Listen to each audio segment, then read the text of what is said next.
Mayor, kahapon po isiniwalat ni Senador Ping Lacson kung paano po talagang masalimuot na pinaghahati-hatian ang pondo ng bayan sa ilalim po ng mga flood control projects na ito. Ano po ba ang naging reaksyon po ninyo dito, Mayor?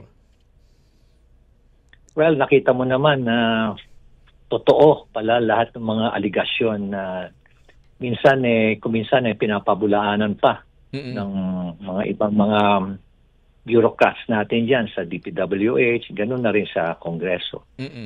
Pero lumalabas naman talaga na totoo at hindi lang totoo, matindi na pala at napakatindi na at makikita mo na the act is so brazen, they are so bold in committing all of this na feeling nila they're just so comfortable doing it.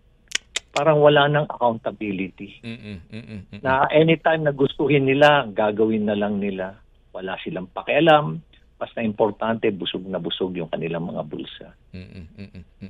So itong presentasyon kahapon ni Senador Ping Lacson na Mayor ay nagpapatunay lamang doon po sa mga matagal nyo na pong sinasabit, sinasiwalat na maraming mga kontraktor, maraming mga nasa pamahalaan at maraming politikong nakikinabang sa mga proyekto ng ating pamahalaan na Mayor.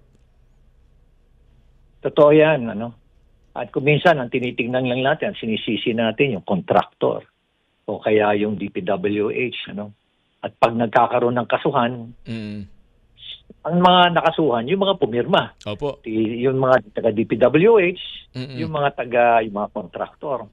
Only to find out na yung pinakamalaking porsyento pa pala nung project at sino yung mga nakakatanggap na walang pirma, sila pa pala yung mas matindi yung kinikita o kinukuha.